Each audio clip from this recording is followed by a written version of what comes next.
لا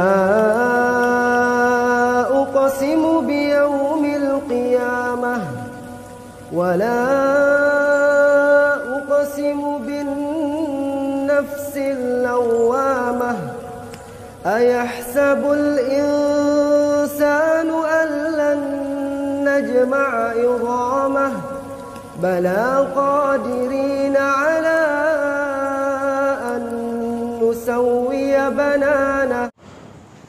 الحمد لله والصلاة والسلام على رسول الله أما بعد فأعوذ بالله من الشيطان الرجيم بسم الله الرحمن الرحيم. قال الله سبحانه وتعالى في كتابه الكريم والفرقان العظيم والذين إذا أصابتهم مصيبة قالوا إنا لله وإنا إليه راجعون. سبحان ربك رب العزة عما يصفون وسلام على المرسلين والحمد لله رب العالمين. اللهم صل على سيدنا محمد وعلى آل سيدنا محمد في أول كلامنا وفي أوسط كلامنا وفي آخر كلامنا. میرے عزیز دوستوں، ساتھیوں، بزرگوں،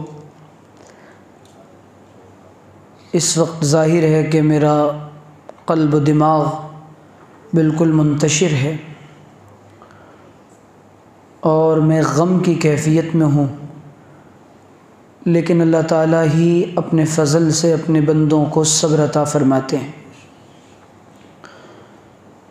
میری زندگی کا سب سے بڑا حادثہ میری نانی مرحومہ کا انتقال تھا۔ میں سمجھتا تھا کہ میں اس موقع پر صبر نہیں کر سکوں گا، ابھی عید الفطر کے بعد فوراً ان کا انتقال ہوا۔ میری زندگی میں، میری تربیت میں اور میری ترقی میں ان کا بہت بڑا کردار ہے، اور میرے نانا مرحوم بھی ابھی مغرب سے قبل اللہ کو پیارے ہو گئے۔ ایسے موقع پر جو بات قرآن نے تعلیم دی ہے وہ یہ کہ جب ایمان والوں کو کوئی تکلیف پہنچتی ہے تو وہ یہ کہتے ہیں کہ انا للہ و انا الیہ راجعون، ہم سب اللہ ہی کے لیے ہیں اور اللہ ہی کی طرف لوٹ جانے والے ہیں۔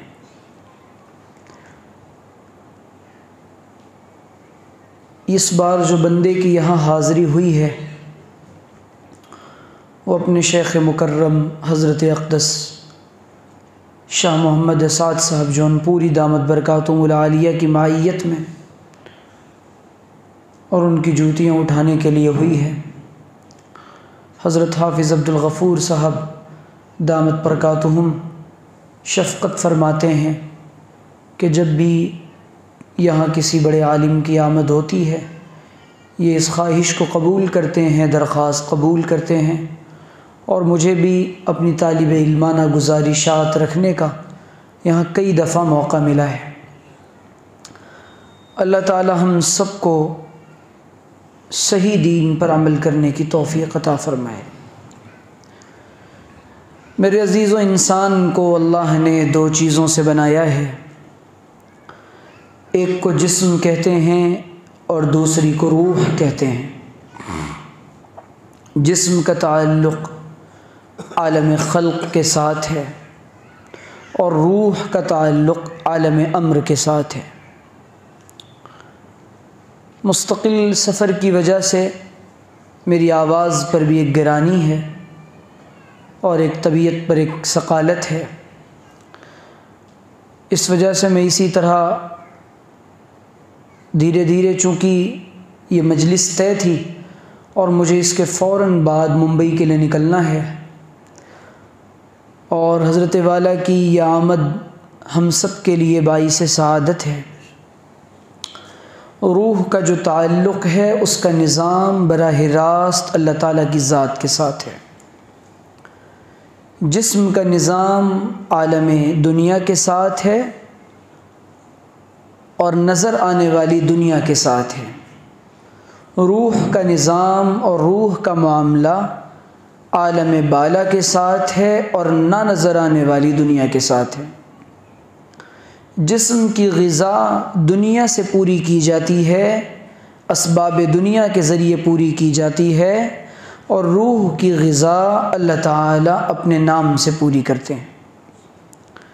جس طریقے سے انسان کو اگر غذا نہ ملے، مقویات نہ ملیں، اشیاء خورد و نوش نہ ملیں، وہ کھائے پیے نہیں تو اس کا جسم لاغر اور کمزور ہو جاتا ہے۔ یہی معاملہ انسان کی جسم کا ہے، انسان کی روح کا ہے، کہ اگر انسان کی روح کو اللہ کے ساتھ نہ جوڑا جائے اور اللہ کے ساتھ روح کا تعلق پیدا نہ کیا جائے تو یہ روح گندی ہوتی ہے، بدبودار ہو جاتی ہے اور پھر اللہ کی نظر سے گر جاتی ہے۔ اللہ تعالیٰ نے انسان کو جسم کے لیے نہیں بنایا، اور اللہ تعالیٰ انسان کے صرف جسم کو نہیں دیکھنا چاہتے۔ ان اللہ لا ينظر الى صورکم ولا الى اجسامکم ولکن ينظر الى قلوبکم واعمالکم، قال علیہ الصلاۃ والسلام۔ حضور نے فرمایا کہ اللہ تعالیٰ تمہارے جسموں کی طرف، تمہاری صورتوں کی طرف نہیں دیکھتا، بلکہ اللہ تمہارے دل کی طرف اور تمہارے اعمال کو دیکھتا ہے۔ جس طریقے سے انسان جب وہ کام کرتا ہے جس سے جسم کو مضرت پہنچتی ہے، نقصان پہنچتا ہے، مثال کے طور پہ ایسی چیز وہ کھاتا ہے جس کو کھانے سے اللہ نے منع کیا، اور وہ غذائیں کھاتا ہے، وہ دوائیاں لیتا ہے، نشہ کرتا ہے، شراب پیتا ہے، یا غذا اپنے مزاج کے مطابق نہیں لیتا تو جسم کمزور ہوتا ہے۔ اور اگر نقصان دہ غذا لیتا ہے، نقصان دہ چیزیں کھاتا ہے اور پیتا ہے، شراب اور منشیات کا، نشہ آور چیزوں کا استعمال کرتا ہے، تو جسم کا نظام تباہ ہو جاتا ہے۔ جب انسان گناہ کرتا ہے تو اس کی روح کا نظام تباہ ہوتا ہے، اور روح اس ایسے انسان کے جسم میں پھڑپھڑاتی رہتی ہے، اور پھر یہ کہ انسان اپنے اوپر ظلم کر کے ظالم بنتا ہے۔ اللہ تعالیٰ نے اس جسم کو بنایا ہے دنیا کے لیے، تو اس جسم کو انسان دنیا کے لیے ہی تھکاتا ہے، لیکن اصل میں بات یہ ہے کہ اللہ کے نزدیک اس جسم کی کوئی حقیقت اور حیثیت نہیں۔ سارا نظام انسان کا روح کے ذریعے چلتا ہے۔ جو انسان زندہ ہوتا ہے، ابھی آپ دیکھیں کہ ایک چیز انسان کے اندر سے نکل جاتی ہے، فوراً لوگ اس زندے کو میت کہنا شروع کر دیتے ہیں۔ کیا نکل گیا؟ لوگ کہتے ہیں روح نکل گئی، جان پرواز ہو گئی، اور انسان اس عالم فانی سے عالم باقی کی طرف کوچ کر گیا۔ کیا نکلا؟ پتہ یہ چلا کہ روح نکل گئی، پتہ یہ چلا کہ جسم کی حیثیت سوار کی طرح ہے اور روح کی حیثیت سواری کی طرح ہے، اور کبھی بھی قیمت جو لگائی جاتی ہے وہ سواری کے لیے لگائی جاتی ہے، لیکن آج ہم سب بے قیمت ہو گئے، اللہ کی نظر سے گر چکے، کیونکہ روح کو جو چیزیں چاہیے تھیں ہم وہ نہیں دے سکے۔ تو روح کی غذا اللہ کے رسول صلی اللہ علیہ وسلم نے فرمایا، مثل الذی یذکر ربہ مثل الحی ومثل الذی لا یذکر ربہ مثل المیت، کہ ذکر کرنے والے کی مثال زندہ کی طرح ہے اور ذکر نہ کرنے والے کی مثال مردہ کی طرح ہے۔ تو ذکر کا تعلق اللہ نے اپنے نام کے ساتھ، ذکر کہتے ہیں اللہ کو یاد کرنا، اللہ کا نام لینا۔ جتنا انسان اللہ کا نام لیتا ہے روح طاقتور بنتی ہے۔ کیا خبر ہے اور کیسے پتہ چلے گا کہ اس انسان کی روح طاقتور ہے یا بیمار ہے؟ یہ سوال پیدا ہوتا ہے کہ اس کی روح کمزور ہے یا بیمار ہے۔ انسانوں کو تو بظاہر دیکھنے سے معلوم ہو جاتا ہے کہ انسان کا جسم کمزور ہے، اس کا چہرہ پیلا پڑ چکا ہے، یا یہ کہ یہ لال پڑ چکا ہے یا کالا پڑ چکا ہے، یا یہ کہ اس پر ایک بخار کی کیفیت ہے۔ انسان کے جسم کا تو معاملہ یہ ہے کہ انسان کو دیکھا جائے تو دیکھنے سے اندازہ ہو جاتا ہے، لیکن روح کی بیماریوں کا اندازہ انسان کو نہیں ہوتا۔ انسان پوری زندگی تو گزارتا ہے بڑے مزے کے ساتھ، لیکن روح بیمار ہو جاتی ہے۔ ایک تو ہے بیمار روح اور ایک ہے اس کا علاج۔ ظاہر سی بات ہے کہ انسان کو جسم بیمار ہو جائے تو ڈاکٹروں کے پاس جانا پڑتا ہے، طبیبوں کے پاس جانا پڑتا ہے، حکیموں کے پاس جانا پڑتا ہے۔ روح بیمار ہو جاتی ہے تو روحانی معالجین کے پاس جانا پڑتا ہے۔ اہل اللہ جو ہوتے ہیں وہ روح کی بیماریوں کے معالج ہوتے ہیں۔ اس زمانے میں نے یہاں پہلے بھی عرض کیا تھا کہ ایک بڑا فتنہ ہے کہ انسان کو اپنے جسم کا تو بہت خیال ہے اور اپنے جسم پر تو وہ بہت محنت کر رہا ہے، لیکن انسان اپنی روح پر بالکل محنت نہیں کر رہا، جس کے نتیجے میں انسان دنیا کے اندر بہت زیادہ پریشان ہے۔ یہ جتنی پریشانیاں دنیا میں انسانوں کو آتی ہیں، میں اور آپ یہ سمجھتے ہیں کہ یہ پریشانیاں جسم سے متعلق ہیں۔ یہ ایک بہت بڑا شیطان کا باریک اور لطیف دھوکہ ہے۔ جب انسانوں پر حالات آتے ہیں، انسان غمگین ہوتا ہے، انسان پریشان ہوتا ہے، تو انسان یہ سمجھتا ہے کہ اس کا تعلق میری دنیا اور اسباب دنیا کے ساتھ ہے، لیکن سچی بات یہ ہے کہ انسان کی ساری پریشانیوں کی بنیادی وجہ انسان کی روح کے بیمار ہونے کی وجہ سے۔ کیوں؟ جب روح کمزور ہوتی ہے تو انسان کا دل اعمال صالحہ میں نہیں لگتا۔ بدبودار اور گندی روح کی علامت یہ ہے کہ انسان کی طبیعت اور انسان کا دل صرف اور صرف گناہ میں لگتا ہے۔ جب گناہ میں انسان کا دل، انسان کا جی لگ رہا ہے، تب اللہ تعالیٰ کی طرف سے اس کے گناہوں کی وجہ سے اس پر حالات آتے ہیں۔ یہ وہ فلسفہ ہے جس کو انسانوں نے سمجھنا چھوڑ دیا۔ میں نے اور آپ نے یہ سمجھا کہ چونکہ اسباب دنیا کی وجہ سے اور اسباب دنیا کی قلت کی وجہ سے ہمارے اوپر پریشانیاں ہیں۔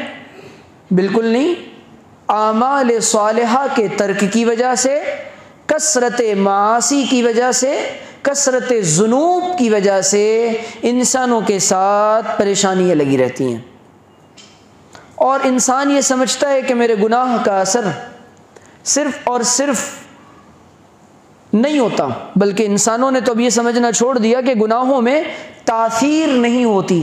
یہ بھی شیطان کا ایک بڑا دھوکہ ہے۔ چیزیں اپنا اثر رکھتی ہیں۔ اس کی چند باتیں اس سلسلے میں عرض کرتا ہوں۔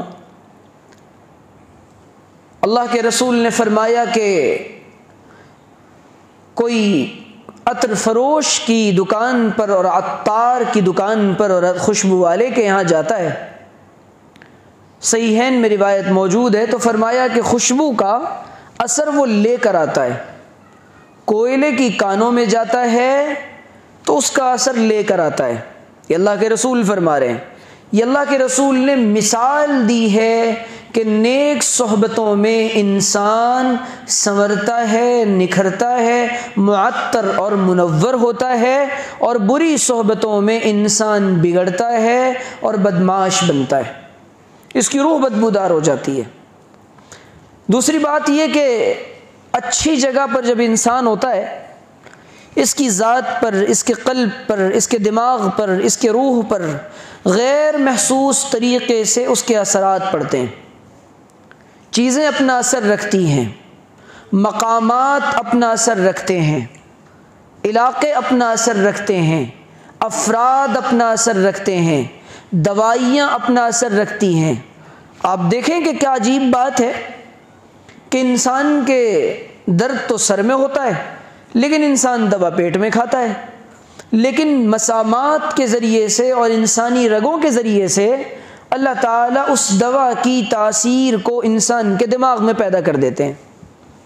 اب کوئی انسان یہ کہے کہ یہ تو صرف میری مینٹیلٹی ہے اور میری سوچ ہے کہ میں نے چونکہ دوا کھائی تھی اور میں نے یہ سوچا تھا، میری ایک پازیٹیو تھنکنگ تھی، مثبت سوچ تھی کہ دوا کھانے سے میں ٹھیک ہو جاؤں گا، تو آپ یہ سوچ لیتے کہ میں دوا نہیں کھاؤں گا تب بھی ٹھیک ہو جاؤں گا، تب بھی تو ٹھیک ہو سکتے تھے، لیکن آپ نے دوا کو سبب مانا، ذریعہ مانا، پانی سے دوا کو استعمال کیا، اب وہ دوا پیٹ میں گئی لیکن اس نے اپنا اثر دکھایا دماغ پر۔ چیزیں اپنی تاثیر رکھتی ہیں۔ کیسے؟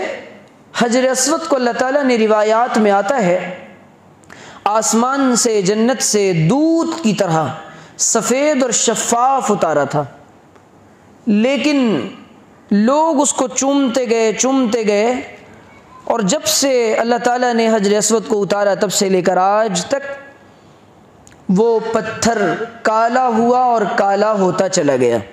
روایات میں آتا ہے کیا وجہ ہے کہ کالا ہوتا چلا گیا؟ وجہ یہ ہے کہ جب لوگ اس کو بوسہ دیتے اور لوگ اس کو چومتے تو انسانوں کے گناہوں کو جذب کر لیتا، جس کے نتیجے میں وہ دودھ سا سفید پتھر کالا ہو گیا۔ انسان کے گناہ کا اثر جب حجر اسود پر پڑ سکتا ہے، اس کے اندر اللہ نے یہ تاثیر رکھی ہے، تو یہ بتائیں کہ انسان جو دن رات گناہ کرتا ہے اس کے گناہ کا اثر اس کی روح پر اور اس کے قلب پر پڑے گا یا نہیں۔ دوسری بات نبی کریم علیہ السلام نے فرمائی، صحیحین میں روایت موجود ہے، آپ نے فرمایا کہ انسان گناہ کرتا ہے، اس کے دل پر ایک سیاہ نقطہ لگتا ہے، پھر نقطہ لگتا ہے، پھر گناہ کرتا ہے، دھیرے دھیرے سارے کے سارے جسم کا نظام، سارے دل کا نظام کالا ہو جاتا ہے، سارا کا سارا دل کالا ہو جاتا ہے۔ اور روح کو جو اللہ تعالیٰ نے ایک نوری چیز ہے، اس کی تفصیل میں جانے سے شریعت نے منع کیا۔ یسألونک عن الروح قل الروح من امر ربی، وہ آپ سے پوچھتے ہیں اللہ کے رسول یہ روح کیا چیز ہے، آپ ان سے کہہ دیجئے کہ روح یہ میرے رب کا امر ہے۔ اب حضرات مفسرین نے امر کی تفسیر میں بہت اقوال نقل کیے ہیں۔ اس کے علاوہ امام جلال الدین سیوطی رحمۃ اللہ علیہ نے روح پر اور اس کی حقیقت پر مستقل کتاب لکھی ہے، اور اس کے علاوہ حضرات مفسرین نے روح کی حیت کیا ہے، اس کی کیفیت کیا ہے، انسانی جسم میں یہ ڈالی کیسے جاتی ہے، جب نکلتی ہے تو اس کی کیفیت کیا ہوتی ہے، نیک لوگوں کی ارواح کیسے نکلتی ہیں اور برے لوگوں کی ارواح کیسے نکلتی ہیں، حضرات مفسرین نے طویل بحث کی ہے۔ ان تمام مباحث سے قطع نظر صرف اور صرف یہ بات کہ اللہ کو روح کی پاکیزگی مطلوب ہے، میں اور آپ اپنی روح کو سنوار کیسے لیں؟ یہ روح تو بدبودار ہو گئی۔ تو میں یہ عرض کر رہا تھا بیمار روح کی علامت کیا ہے؟ بیمار روح کی سب سے پہلی علامت یہ ہے نیک مجالس میں، نیک لوگوں کی صحبتوں میں اور اعمال صالحہ میں اس انسان کا دل نہیں لگا کرتا، یہ طبیعت کی بے چینی ہوتی ہے۔ کیوں؟ جب انسان کے دل پر گناہ کی وجہ سے وہ پرتیں جم گئیں اور انسان کا دل بالکل سیاہ ہو گیا، اب ظاہر ہے کہ یہ سیاہی والا دل انسان کو جب بنجر ہو گیا، سخت ہو گیا، اب یہ دل نیک صحبتوں کو، نیک مجالس کو اور نیک اعمال کی برکات اور اثرات کو قبول نہیں کرتا۔ آپ دیکھیں کہ چیزیں اپنا اثر کیسے رکھتی ہیں۔ کہیں پر کوئی نل ہو، وہاں پانی کی بوند ٹپک رہی ہو، وہ ٹپکتی ٹپکتی ٹپکتی وہاں پر سوراخ بن جاتا ہے، یہ اثر کیسے پیدا ہو گیا؟ اللہ تعالیٰ نے اتنی تاثیر رکھی ہے ان چیزوں کے اندر، اعمال اپنا اثر رکھتے ہیں۔ کس طریقے سے؟ قرآن نے ایک عجیب بات بیان کی اعمال صالحہ کے تعلق سے، ان الذین آمنوا وعملوا الصالحات سیجعل لهم الرحمن ودا، بے شک وہ لوگ جو ایمان لائے، جنہوں نے نیک اعمال کیے، اللہ تعالیٰ ان کو لوگوں کے دلوں میں مودت پیدا فرما دے گا۔ اور قرآن کہہ رہا ہے جو اعمال بد کرتے ہیں، اللہ تعالیٰ لوگوں کے دلوں میں بدعمالیوں کی وجہ سے اور گناہوں کی وجہ سے لوگوں کے دلوں میں تنفر، بیزاری اور نفرتیں اور عداوتیں ڈال دیتا ہے۔ حدیث کے الفاظ ہیں۔ ظاہر ہے جب قرآن یہ کہہ رہا ہے کہ نیک اعمال کی برکت سے قلوب میں محبتیں ڈالی جاتی ہیں تو اعمال بد کی وجہ سے دلوں سے محبتیں نکالی جاتی ہیں۔ انسان دنیا کے اندر بعض دفعہ یہ سوچ رہا ہوتا ہے آخر کیا وجہ ہے کہ میری بیوی سے نہیں بنتی، روزانہ لڑائیاں چھوٹی چھوٹی باتوں پر، شرعی معاملات پر نہیں۔ آخر کیا وجہ ہے کہ میری اور میرے پارٹنر کی آپس میں تجارتی معاملات میں نہیں بنتی۔ روایت میں آتا ہے کہ جب دو آدمی تجارت کرتے ہیں، اذا خان صاحبہما، جب ان میں سے اس کا ساتھی خیانت کرتا ہے اللہ تعالیٰ کا ہاتھ اٹھ جاتا ہے۔ یہ خیانت گناہ ہے۔ اس گناہ کی نحوست یہ پڑتی ہے کہ دو لوگوں کے درمیان تفریق کا اور جدائی کا اللہ تعالیٰ ذریعہ بنا دیتے ہیں معصیت کو۔ اور عجیب بات ہے، امام ابن القیم رحمۃ اللہ علیہ نے اپنی کتاب میں الداء والدواء میں عجیب بات لکھی۔ فرمایا انسان گناہ کر گزرتا ہے، اس کی زندگی میں اس کو سزا نہیں دی جاتی، لیکن وہ بوڑھا ہو جاتا ہے، جوانی میں اس نے وہ گناہ کیا ہوتا ہے، اب تک اس گناہ کا جو چسکا ہے، اس کا جو خیال ہے، اس کی جو لذت ہے، اس سے وہ توبہ نہیں کرتا۔ 40 سال کے بعد بعض گناہوں کے اثرات ظاہر ہوتے ہیں۔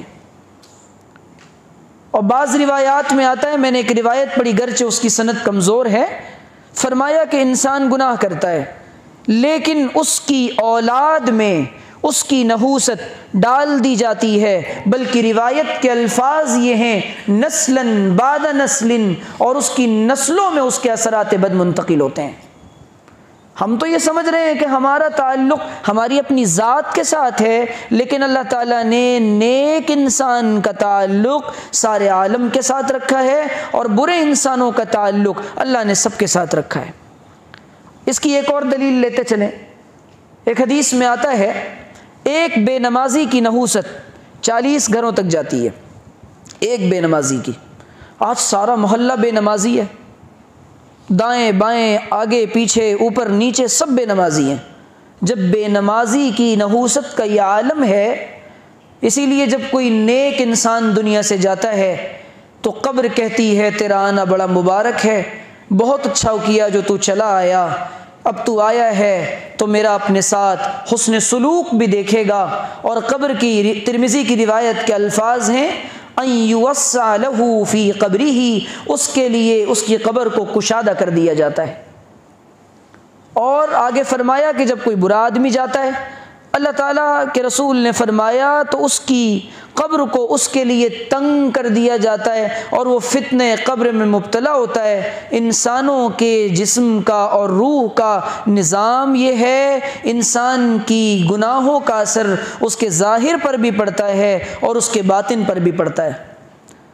نیک آدمی کے کلام کا، بلکہ حضرت اقدس تھانوی نور اللہ مرقدہ نے بڑی عجیب بات لکھی ہے۔ حضرت تھانوی نور اللہ مرقدہ نے فرمایا عالم بے عمل کی بات زہر میں ڈوبی ہوئی تلوار کی طرح ہے۔ عالم بے عمل کی بات زہر میں ڈوبی ہوئی تلوار کی طرح ہے۔ اور فرمایا کہ جب عالم بعمل گفتگو کرتا ہے تو اس کے اثرات اور اس کی تاثیر قلب پر اور ہوتی ہے۔ آپ دیکھیں کہ دنیا کے اندر ایک عجیب و غریب دنیا میں لوگوں، یہاں تک کہ میں حیران ہوں، عبداللہ ابن مبارک رحمۃ اللہ علیہ کا اس قول نے تو حیران کر دیا۔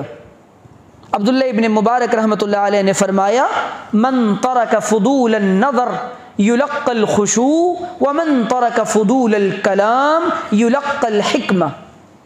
فرمایا جو انسان فضول نظر چھوڑ دیتا ہے، آج ہمارا حال یہ ہے کہ ہم دنیا کی تمام چیزوں کو دیکھ دیکھ کر اس کی عظمتوں کو، اس کی اہمیت کو اپنے دلوں میں داخل کر رہے ہیں۔ عبداللہ ابن مبارک رحمۃ اللہ علیہ فرماتے ہیں جب انسان چیزوں کو بہت زیادہ جس کو دیکھتا ہے اس کی عظمت اس کے دل میں آتی ہے۔ فرمایا آج جو نمازوں کا خشوع چھنا ہوا ہے اس کی بنیادی وجہ یہ ہے دنیا کی عظمت ہے اور چیزوں کی عظمت ہے، اعمال کی اللہ تعالیٰ کی عظمت نہیں ہے۔ اور فرمایا کہ جو فضول کلام چھوڑتا ہے، فضول کلام، اللہ تعالیٰ اس کو حکمت عطا فرماتے ہیں۔ جائز بات کی جانی چاہیے اور درست بات کی جانی چاہیے، دین کے نفع کی بات کی جانی چاہیے، لیکن فضول گوئیاں جس میں نہ دین کا نفع نہ دنیا کا نفع، کثرت کلام کی وجہ سے حضرت تھانوی نور اللہ مرقدہ نے لکھا ہے قلب کے اندر ظلمت پیدا ہوتی ہے، اور ہمارے بہت سارے اکابر نے اور بہت سارے مشائخ نے لکھا اس بات کو، اور فرمایا کہ قلت کلام کی بنا پر قلب میں نور پیدا ہوتا ہے، لیکن اس کو ہم معصیت نہیں سمجھتے۔ بات اصل میں یہ ہے انسان کے ہر عمل کا اثر موجود ہے، اچھا اور برا، اور دوسری بات یہ انسان کے ہر جملے کا اثر موجود ہے، اچھا یا برا۔ کس طریقے سے؟ ایک اور روایت بطور دلیل، اللہ کے رسول نے فرمایا جب تم میں سے کوئی خواب دیکھے تو کسی کو بھی اپنے خواب کو نہ بیان کرے، تذکرہ نہ کرتا پھرے۔ کیوں؟ وہ بیچارہ جاہل مطلق جس کو معبر سمجھ کر تعبیر پوچھی گئی ہے، یہ تعبیر کا فن بڑا باریک ہے، یہ اللہ تعالیٰ سب کو عطا نہیں کرتا، ہر عالم آج معبر بنا ہوا ہے۔ اب عوام بیچاری وہ جا کے خواب بیان کرتی ہے، لوگوں کو جنتوں میں گھومنے کا بڑا شوق ہے اپنے خوابوں کے ذریعے، تو وہ جا کر عوام کو اپنا خواب عوام علماء کو سناتے ہیں۔ میں حضرت اقدس داعی سنت حضرت مولانا منیر احمد صاحب دامت برکاتہم العالیہ کی خدمت میں بیٹھا ہوا تھا بچپن میں، ایک بڑے ذمہ دار ساتھی آئے تبلیغ کے، انہوں نے کہا حضرت میں نے یہ خواب دیکھا ہے۔ حضرت نے فرمایا سونے کی باتیں نہ کرو، جاگنے کی باتیں کرو۔ جاگنے میں کیا کیا کرتے ہو؟ تو میں یہ عرض کر رہا تھا کہ آج بہت زیادہ اللہ کے رسول نے جو بات بطور دلیل پیش کر رہا ہوں، فرمایا نہ کرو۔ تعبیر دینے والا اپنی زبان سے تعبیر کے الفاظ نکالے گا، وہ معلق ہوتی ہے، جیسی زبان سے نکالتا ہے ویسی ہو جاتی ہے۔ اسی لیے مخلص سے، متقی سے، فن کے ماہر سے۔ پھر فن کا ماہر کون؟ جس کو اللہ تعالیٰ نے اولاً تو تقوی و طہارت عطا کیا ہو، علم کامل عطا کیا ہو، علم رسوخ ہو، اور متقی ہو، اور تعبیر کے علم سے مناسبت ہو۔ لیکن نہیں، آج تعبیروں کے پوچھنے کا ایک بڑا مزاج ہے، جن سے ہاں زبان کے الفاظ نکلے اور فوراً اللہ تعالیٰ نے اس کی تاثیر کو پورا کر دیا۔ اسی لیے فرمایا کہ اللہ کے رسول نے کہ دیکھو اپنی زبانوں سے جب کوئی بات نکالو تو سوچ سمجھ کر نکالو، بعض دفعہ دعاؤں کی قبولیت کا وقت ہوتا ہے، بعض دفعہ دعاؤں کی قبولیت کا وقت ہوتا ہے۔ اس کے بہت سارے مثالیں موجود ہیں۔ میں یہ عرض کر رہا تھا اللہ تعالیٰ جس بندے سے پھر اللہ تعالیٰ جس بندے کی روح کو پاک کر دیتے ہیں اس کا اثر کیا ہوتا ہے؟ جس بندے کی روح پاکیزہ ہو جاتی ہے، اس کا وجود نورانی ہو جاتا ہے، اللہ تعالیٰ اس کو اپنی محبت عطا فرماتے ہیں، اور جب اللہ اپنی محبت عطا فرماتے ہیں، نیک روح کی مقبولیت پوری دنیا میں کروا دی جاتی ہے، اور بدروحوں سے نفرت پوری دنیا کے دلوں میں ڈال دی جاتی ہے۔ اب ایک بات سمجھنی پڑے گی، ایک ہے شہرت اور ایک ہے مقبولیت۔ حضرت تھانوی رحمۃ اللہ علیہ نے اس کو بہت تفصیل کے ساتھ بیان کیا ہے۔ بہت سارے ایسے بندے ہیں دنیا کے اندر جو مشاہیر میں سے ہیں لیکن مقبول نہیں ہیں، مقبول نہیں ہیں۔ کیوں؟ اب قبولیت کس کو کہتے ہیں؟ جو قبولیت کے ضابطے سے آئے گا، جو قبولیت کے راستے سے آئے گا، جو قبولیت کے پیمانے پر پورا اترے گا، جو مزاج شریعت پر پورا ہوگا۔ ایک تو انسان کے بارے میں بعض دفعہ بات اڑ گئی کہ بھئی فلاں بزرگ تھے ہواؤں میں اڑ رہے تھے، علماء نے لکھا کہ یہ بات تو وجہ شہرت تو ان کی یہ ہے کہ وہ اڑ رہے تھے، ٹھیک ہے ان کا اڑنا اپنی جگہ، لیکن شریعت کے کسی عمل کی کوئی پامالی کرے، ولایت کا اس سے کوئی تعلق نہیں، ولایت کا اس سے کوئی تعلق نہیں۔ لوگ مشہور ہو جاتے ہیں، مقبولیت کے ضابطے اللہ تعالیٰ کے یہاں بہت الگ ہیں۔ اسی لیے مقبول بننے کے لیے اللہ تعالیٰ کی نظر میں مقبول بننا پڑے گا۔ کیسے؟ سب سے پہلے انسان کو اپنے دل سے اور اپنی روح سے یہ نکالنا پڑے گا کہ ہمارا بھی کوئی مقام ہے، اور ہماری بھی کوئی حیثیت ہے، اور ہماری بھی کوئی وقات ہے، اور ہم بھی اپنی نگاہ میں کچھ ہیں۔ یہ وہ بنیاد ہے اور یہ بات ہے جس کے بغیر روحانی ترقی قطعاً حاصل نہیں ہوتی۔ اور حضرت بشر ابن حارث کا ایک مقولہ اور ایک فرمان جس نے بہت حیران کر دیا، حضرت بشر بن الحارث جن کو بشر حافی کہتے ہیں، فرمایا کہ بعض لوگ اپنے مرنے کے بعد ریاکاری کرتے ہیں۔ فرمایا وہ کیسے؟ فرمایا وہ ایسے، وہ یہ چاہتے ہیں کہ میرے جنازے میں عوام کا جم غفیر ہو، اس کو ریاکاری کا گناہ ملتا ہے۔ اور ایک عجیب بات، آخر ما یخرج من قلوب العارفین، ایک بات ہے جس کو صوفیہ نے بہت لکھا، وہ چیز جو انسان کے اور عارفین کے دلوں سے، صدیقین کے دلوں سے سب سے اخیر میں نکلتی ہے، وہ مقام اور جاہ کی چاہت ہے، وہ مقام اور جاہ کی چاہت ہے۔ یہ وہ باتیں ہیں کہ جس کے بغیر انسان کی روح کا تعلق اللہ تعالیٰ کی ذات سے نہیں جڑا کرتا۔ اسی لیے فرمایا حضرت اقدس گنگوہی نور اللہ مرقدہ نے کہ اخلاص تو یہ ہے کہ انسان کے نزدیک اور انسان کو اس کی تعریف اور برائی دونوں برابر ہو جائیں۔ انسان کے نزدیک انسان کی تعریف اور برائی دونوں برابر ہو جائیں، نہ تعریف کی کوئی حیثیت ہو اس کے نزدیک، نہ برائی کی کوئی حیثیت ہو اس کے نزدیک۔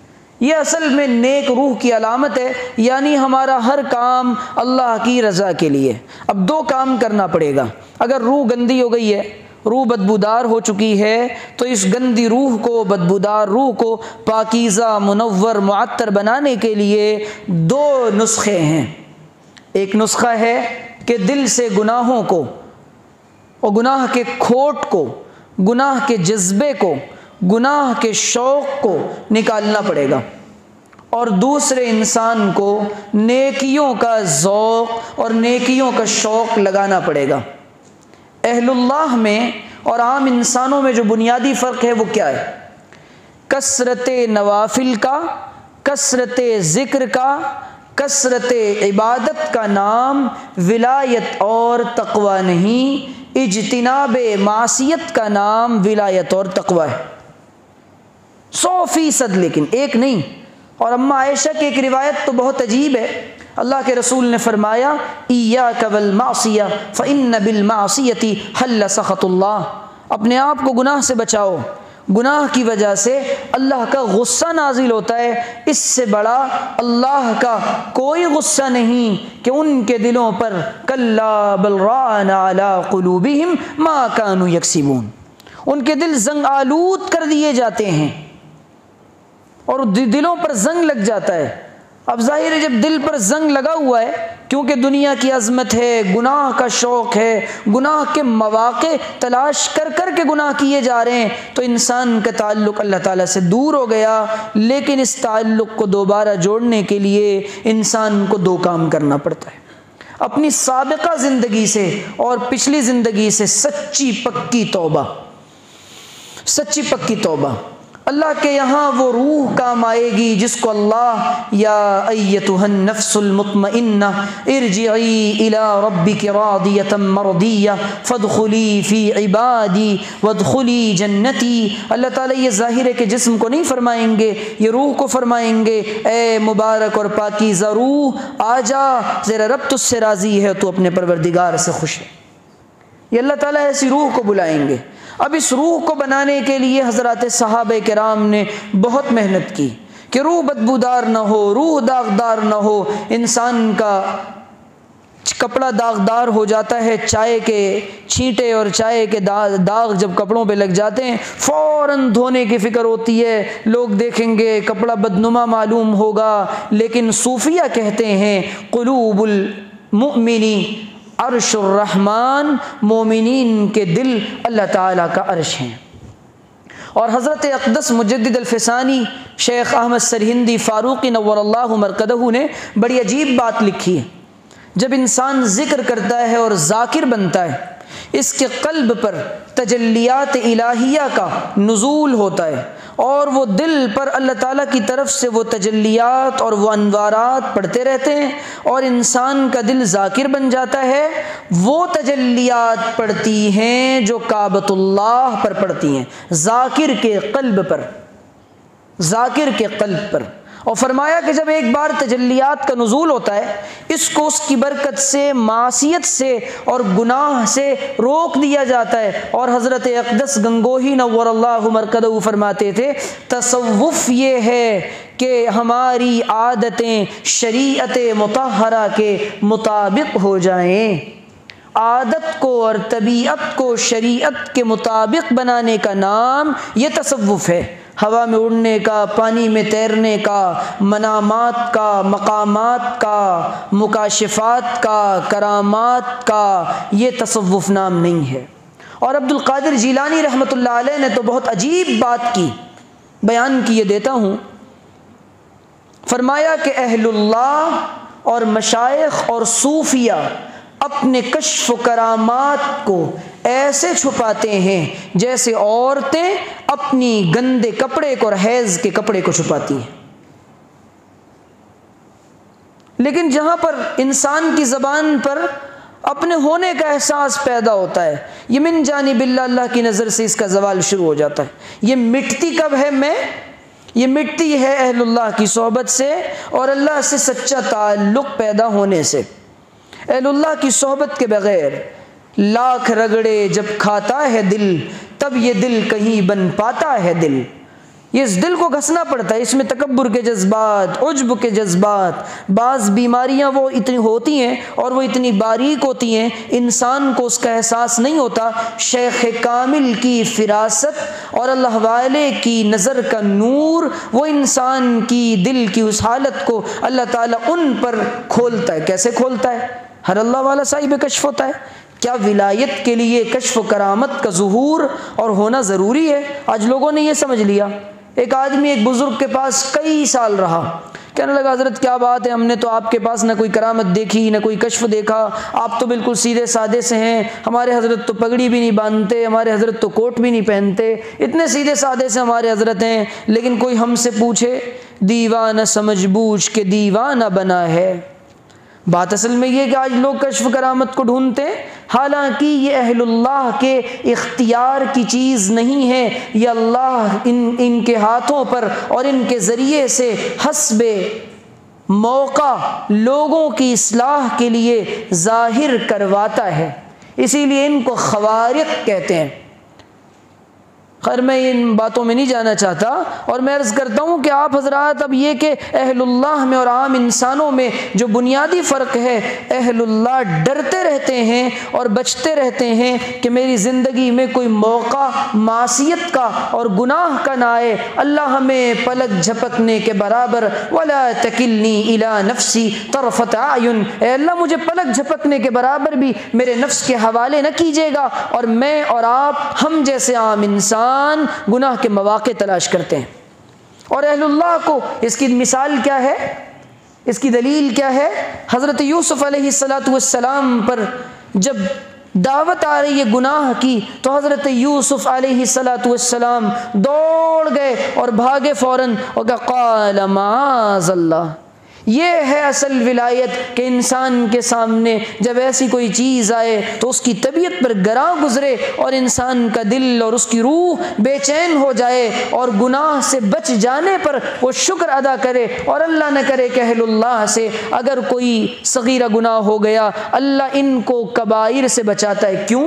قرآن کہہ رہا ہے کہ جب وہ لوگ اپنے آپ کو چھوٹے چھوٹے گناہوں سے بچاتے ہیں اللہ تعالیٰ ان کو کبائر سے، جب وہ بچاتے ہیں اپنے آپ کو اللہ ان کو صغائر سے بھی بچاتا ہے۔ اسی لیے میرے عزیزو گناہ کا چھوڑ دینا یہ ہمارے لیے ضروری ہے۔ اللہ کی نظر میں کامیاب ہے وہ انسان، مقبول ہے وہ انسان جس کی زندگی سے، جس کی روح سے گناہوں کا کھوٹ نکل جائے۔ اور حضرت اقدس تھانوی نور اللہ مرکزہ نے ایک عجیب بات فرمائی۔ حضرت نے فرمایا حاصل تصوف وہ ذرا سی بات ہے کہ جب نیک عمل میں اور طاعت میں سستی محسوس ہو، سستی کا مقابلہ کر کے نیک عمل کو کرے، اور جب کسی گناہ کا داعیہ اور تقاضا پیدا ہو تو اس داعیے اور تقاضے کو پیچھے چھوڑ کر گناہ کو چھوڑ دے اور گناہ نہ کرے۔ یہ حاصل تصوف ہے۔ گناہ سے انسان بچے، اپنے آپ کو بچائے۔ اور اس زمانے میں گناہوں کا پوری دنیا میں شور ہے اور انسان چھوٹے بڑے گناہوں میں مبتلا ہے، لیکن یہ کہ ان سے بچنے کے لیے دو کام کرنا پڑے گا: صحبت اہل اللہ، اللہ والوں کی صحبت، اور اللہ تعالیٰ کا ذکر، اس کے ذکر کی کثرت۔ جب انسان یہ دو کام کرتا ہے تو اللہ تعالیٰ سے ایک محبت کا تعلق اور ایک انسیت پیدا ہوتی ہے، پھر اللہ تعالیٰ اس کو مقبولیت عطا فرماتے ہیں۔ جب انسان اللہ کا صحیح معنوں میں ظاہر باطن سر علن، پوشیدہ چھپے ہر اعتبار سے اس کے اندر یہ صفت پیدا ہو جاتی ہے تو پھر اللہ تعالیٰ اس کی مقبولیت پوری دنیا میں کروا دیتے ہیں۔ تو میرے عزیزو، اسی لیے ہمیں اپنی روح کو پاکیزہ بنانے کی فکر کرنا ہے۔ یہ جسم کی حقیقت ہے اور یہ روح کی حقیقت ہے۔ اللہ کے نزدیک جسم کی کوئی حیثیت نہیں، لوگ قبر میں مٹیاں ڈال کر چلے آئیں گے، لیکن اللہ کے یہاں روح کا معاملہ شروع ہوگا۔ اسی لیے یہاں اعمال صالحہ کے ذریعے اپنے دل کا علاج کروا کے اللہ والوں سے ہم سب اپنے اللہ کو راضی کر لیں۔ وآخر دعوانا ان الحمد للہ رب العالمین۔ جی حضرت ذکر کرائیں گے؟ یہ تو اس کا ہے، وہ والا ہے کان والا۔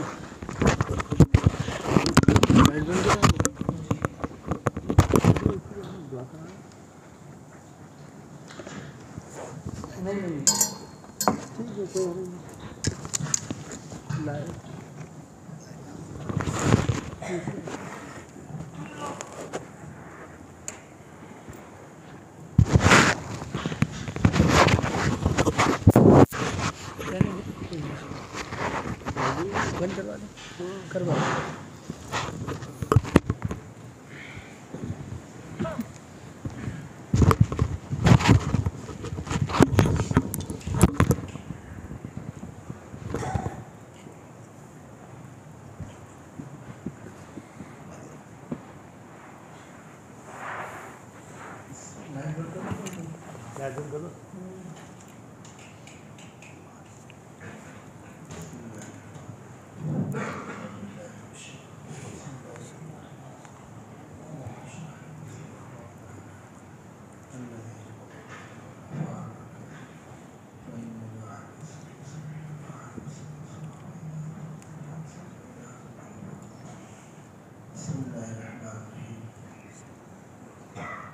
اللہ پاک ہم سب کو عمل کی توفیق عطا فرمائے۔ اور ذکر کرنے ہم لوگ بیٹھے ہوئے ہیں، ذکر کا مطلب یہ ہے کہ ایک زبان سے ہم ذکر کرتے ہیں۔ اصل یہ ہے کہ ہمارا دل جو ہے، ہم دل اپنے دل سے ذکر کریں کہ ہم اس نفی کر دیں کہ ہم سے کچھ نہیں ہونے والا ہے، صرف کرنے والی ذات اللہ کی ہے۔ آج ہماری کوئی ضرورت ہوتی ہے تو ہم انسان کی طرف رجوع کرتے ہیں، سب سے پہلے ضرورت ہے کہ 2 رکعت اپنی پڑھ لیں اور اللہ کو منوا لیں کہ اللہ پاک ہماری یہ ضرورت کو پوری فرما دے، بیماری ہو، تکلیف ہو، آرام ہو، قرضے ہو، ظالموں کے اس میں ہو، لیکن اللہ سے لینے والے ہوں۔ کیونکہ ہمارا یقین یہ نہیں بنا کہ ہم جو لا الہ الا اللہ، جو اللہ پاک نے توفیق عطا فرمائی ہے، اللہ پاک نے اپنی نعمتوں سے نوازا ہے کہ اپنا دین عطا فرمایا ہے، اپنے محبوب کا امتی بنایا ہے، بہت بڑی نعمت ہے۔ یہ ہم صرف ایسی سمجھتے ہیں کہ پیدائشی ہو گئے، لیکن اللہ پاک اگر اس چیز کو چھین لے، آج ایسے حالات ہو گئے ہیں کہ ہم برخاست ہو گئے ہیں۔ اللہ پاک ایسا نہ ہو کہ ہم کو دوسری قوموں کو اللہ مسلط کر دے، اللہ کسی سے اور کام لے۔ ہم سب اپنی محتاجی اللہ کے سامنے رکھیں کہ اللہ ہم محتاج، ہماری مدد فرما، ہمارے تمام امت مسلمہ پر رحم و معاملہ فرما، ہدایت عام فرما۔ ہم اپنے گھر بیٹھ کے دوسروں کے لیے دعا کریں گے، اللہ پاک اس کو جو ہے کہ کہتے ہیں کہ ہم تو غفور رحیم ہیں، ہم تو کریم ہیں، ہم خالق ہیں، ہم مالک ہیں، ہم سارے جہانوں کا پالنہار ہیں۔ اور اللہ کہتے ہیں کہ یہ ایک بندہ ایک کنارے بیٹھ کے مجھ کو یاد کر رہا ہے کہ پوری امت مسلمہ کے لیے خیر کے لیے مانگ رہا ہے، سب کی مغفرت مانگ رہا ہے، تو اللہ پاک اس کی دعا کو رد نہیں کرتی، کیونکہ ہمارا یقین ہی بنا ہے۔ بس آئے مسجد نماز پڑھے چلنی، مسجد میں آنے کا یہ ہے اللہ پاک کی بہت بڑی نعمت ہے کہ اللہ پاک قدم اٹھا تو قرآن شریف پڑھے تو قرآن کو اٹھانے کے لیے سمجھے کہ اللہ نے کتنا مجھے نوازا ہے کہ اپنی رحمتوں سے میرے پر نازل ہو رہی ہے۔ نماز ہے، قرآن ہے، بس اس کی حقیقت ہم اپنے دل میں اتاریں گے۔ ہر چیز کرنے والی ذات ہے، ہم اللہ کے درگیر گزاری اللہ سے ضرورتوں کو پوری فرمائیں۔ ذکر کرنا اس طریقے سے کہ لا الہ جب کہیں تو ہم سمجھیں ہم سے کچھ نہیں کرتے الا اللہ، جب الا اللہ کہیں تو الا اللہ پہ استدلال ہو کہ کرنے والی ذات اللہ کی ہے۔ لا الہ الا اللہ محمد رسول اللہ محمد رسول اللہ صلی اللہ علیہ وسلم۔ لا الہ الا اللہ محمد رسول اللہ صلی اللہ علیہ وسلم۔ لا الہ الا اللہ محمد رسول اللہ صلی اللہ علیہ وسلم۔ لا الہ الا اللہ إلا الله لا إله إلا الله لا إله إلا الله لا إله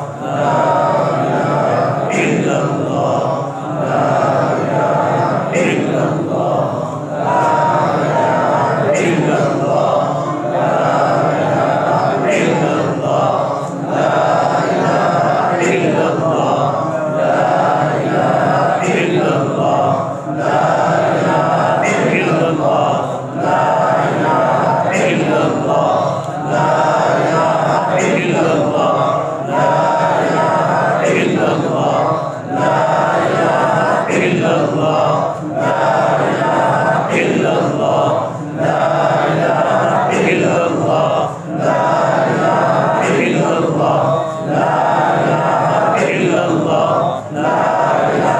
إلا الله لا إله إلا الله لا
دماغ کو اپنے قلب پر رکھیں، بائیں طرف ہلکا سے جھکائیں،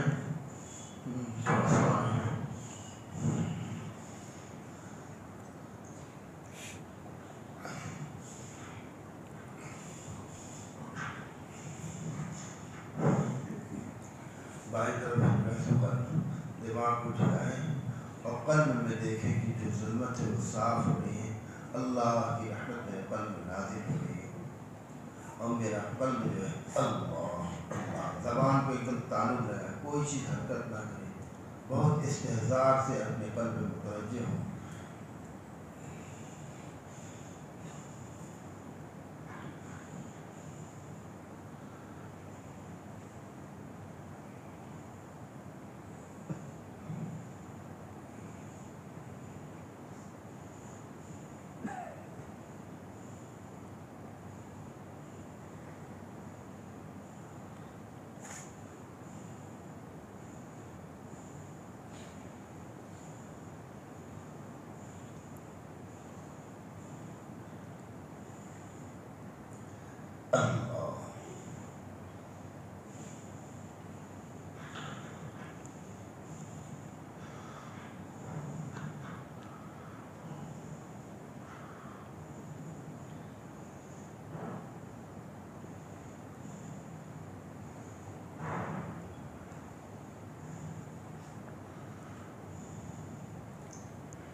اللہ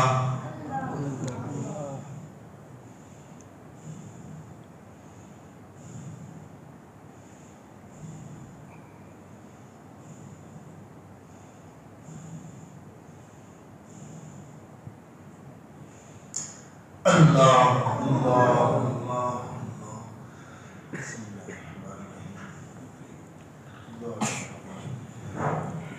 بسم اللہ الرحمن الرحیم، ربنا آتنا في الدنيا حسنة وفي الآخرة حسنة وقنا عذاب النار، ربنا ظلمنا أنفسنا وإن لم تغفر لنا وترحمنا لنكن من الخاسرين، رب اجعلني مقيم الصلاة ومن ذريتي وتقبل دعاء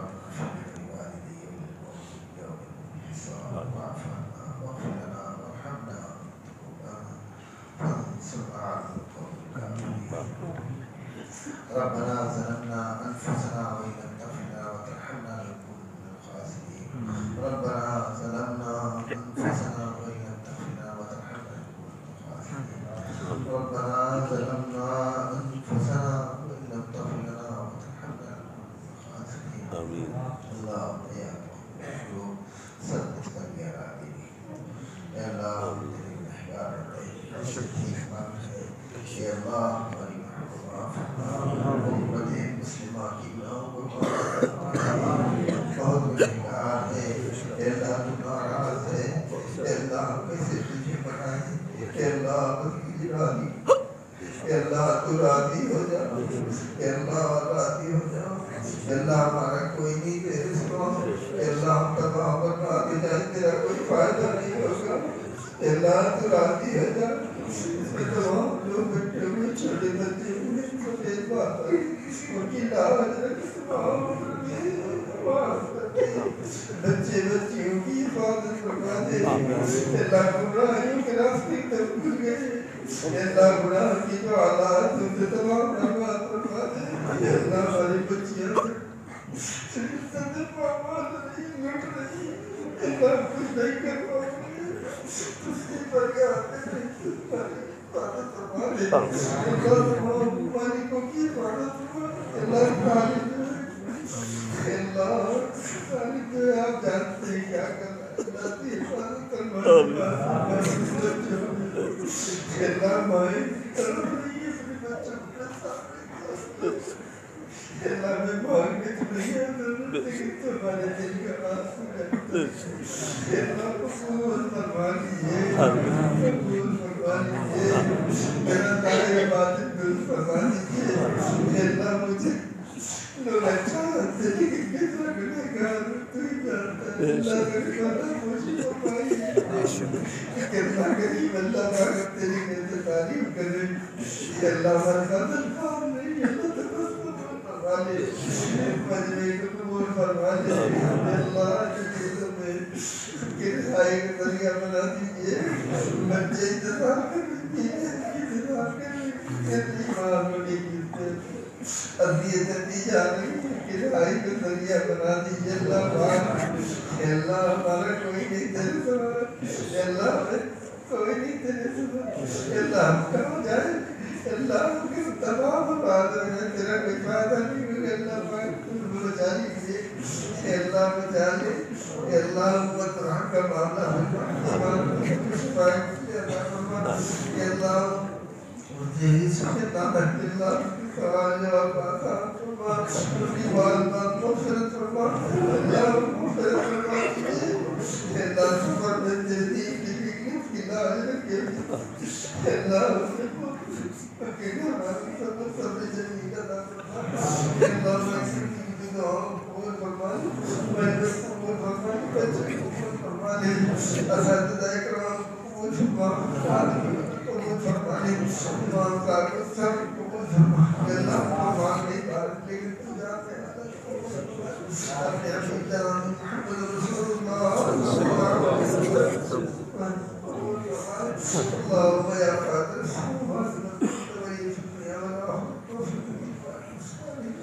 صلى الله تعالى خير خلقه محمد وعلى